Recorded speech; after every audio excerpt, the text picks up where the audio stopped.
आज भारत वर्षर प्रथम गृहमंत्री लौह मानव सरदार वल्लभ भाई पटेलंकर 150तम जन्म जयंती ये वर्ष जो पूर्ति पालन करा जाउछि और सही अवसर रे आज आम ये बालेश्वर नीलगिरी ठारे एकता पदयात्रा बा रन फॉर यूनिटी रो ये आयोजन करा जाइछि। ये एकता पदयात्रा यह निश्चित भाव रे ये देशर देश प्रेम एकता एवं समन्वयर संदेश को लेकर आज एभली एक एकता पदयात्रा बा रन फॉर यूनिटी रो ये स्वतंत्र भाव रे यह को आरंभ करा जाइछि राज्य सरकार तरफ केंद्र सरकार तरफ एवं आम देशर युवशक्ति को एथिरे शामिल करा जाउछि। से निश्चित भाव रे हमर ये देशर भविष्यत एवं से युवशक्ति को लेकर ये जो पदयात्रा आरंभ होछि यह निश्चित भाव रे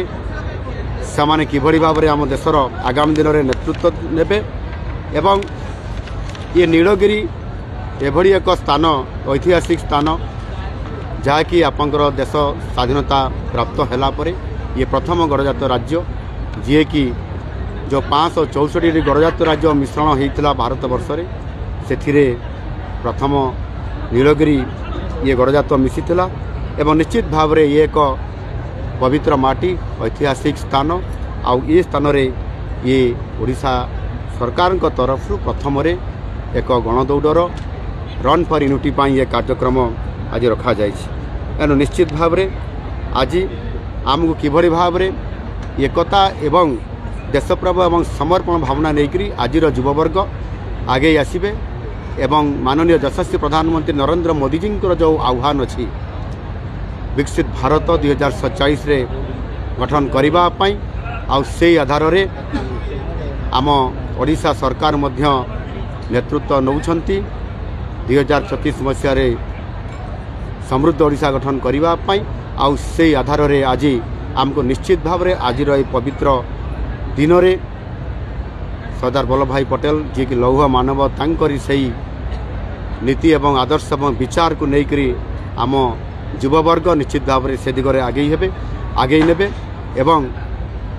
ओडिशा जो 2036 रे आम ओडिशा प्रदेश गठनर 100 वर्ष पूरण करिवो से समय समृद्ध ओडिशा को निर्माण करिबारे आम युवगोष्ठी नेतृत्व नेबे आउ ओडिशा नेतृत्व नब विकसित भारत गठन रे एक इंजिन रो हिसाब रे काम करिवो आ से आधार रे आज ये पदयात्रा निश्चित भाव रे आज युववर्ग को उत्साहित करिछि। आज ये कार्यक्रम आमको सूचना दउछि आगामी दिन रे निश्चित भाव रे ये जो समृद्ध ओडिशा गठन रे बालेश्वर प्रथम जिला हिसाब रे निश्चित भाव नेतृत्व नब। धन्यवाद।